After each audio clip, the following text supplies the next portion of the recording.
Fluminense e Bahia começam a decidir quem se classifica para a semifinal da Copa do Brasil nessa quinta-feira, 19h30, na Fonte Nova. Qual time Renato Gaúcho vai levar a campo? Que posicionamento tático esse time deve ter para vencer o Bahia? E qual é o posicionamento tático que eu acredito que o Renato vai colocar em campo? Você vê tudo isso agora. Fala galera, saudações tricolores, tudo bem com vocês? O Fluminense volta a campo nesta quinta-feira, 19h30, pelo primeiro jogo das quartas de final da Copa do Brasil contra o Bahia na Fonte Nova.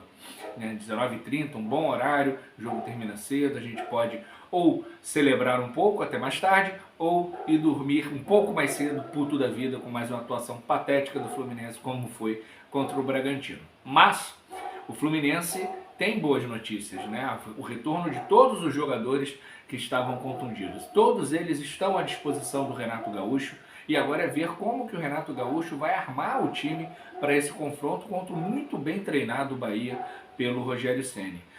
Eu acredito, sinceramente, a gente não sabe qual é a escalação, né? Porque a gente viu fotos de aquecimento, de treino físico e tal, mas do rachão, né, de todo o pré-jogo, a gente não viu nem foto, nem vídeo, nem coisa nenhuma. O Fluminense tem muito rachão porque a gente sabe que o Renato é adepto do rachão, muitas vezes até para ele bater uma bolinha também, e isso não serve para absolutamente nada no treinamento.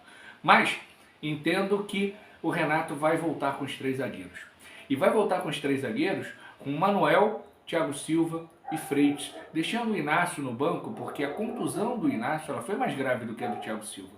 Tanto que o Thiago se recuperou primeiro, voltou a treinar com os companheiros primeiro, o Inácio ainda ficou um pouco mais de tempo ausente dos treinos. Então, dessa maneira, eu acho que o Fluminense vem com o Fábio, os três zagueiros, Manuel, Thiago Silva e Freitas.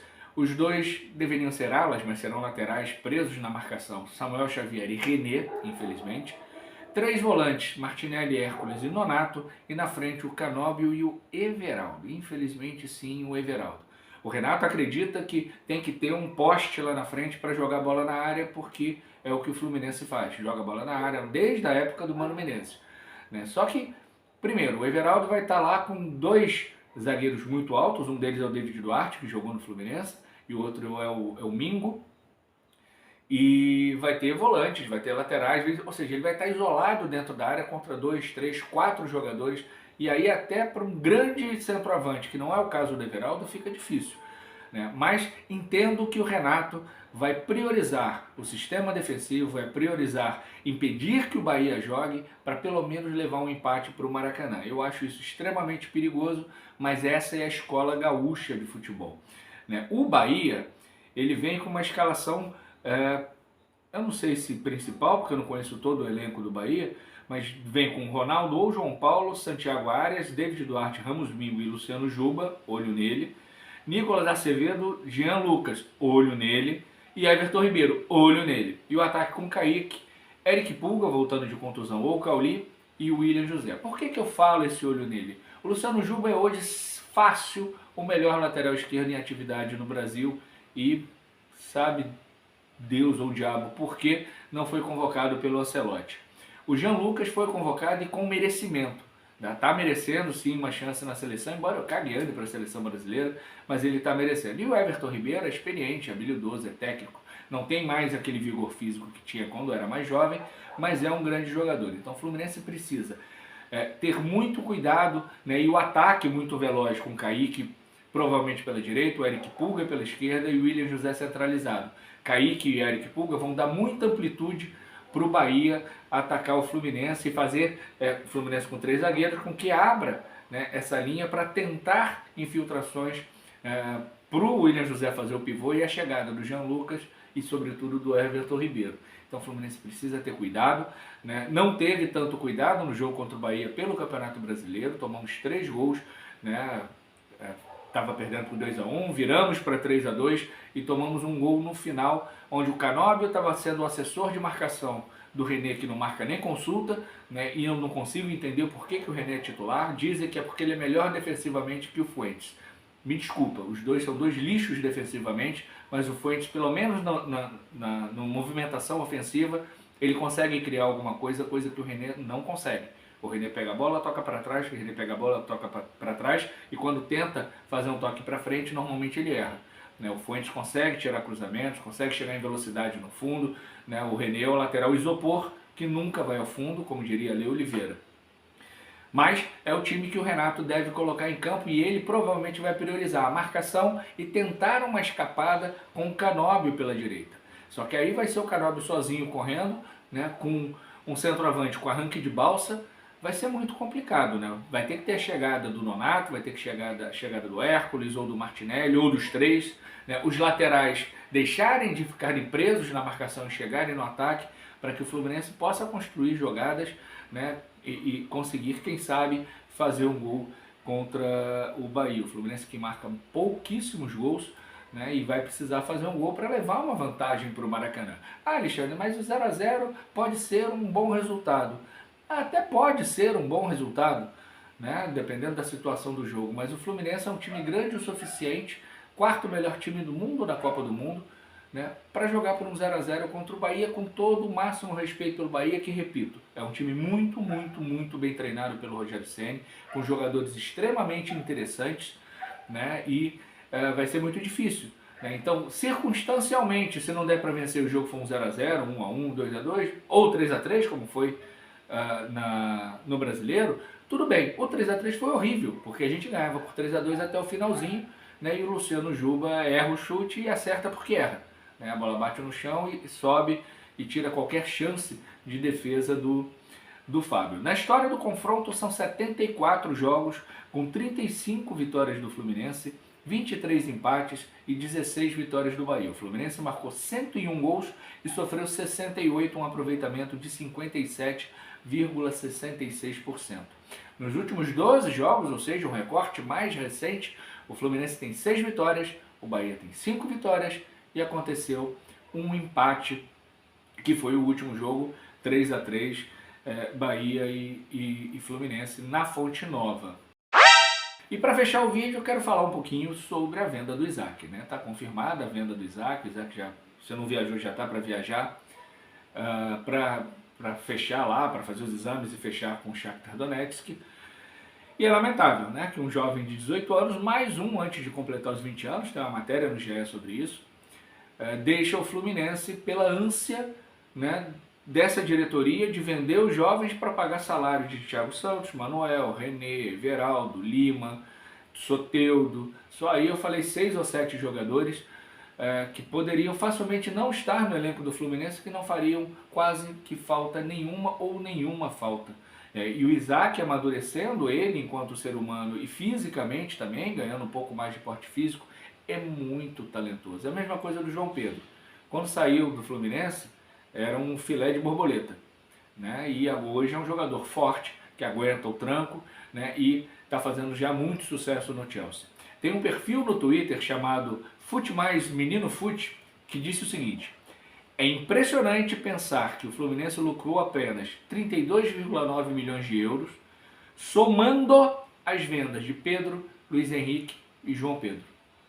Essa é a tônica do Fluminense, mas há muito tempo. Né? Há muito tempo que o Fluminense se desfaz das suas joias, dos seus bons valores criados em Xerém, por preço de banana.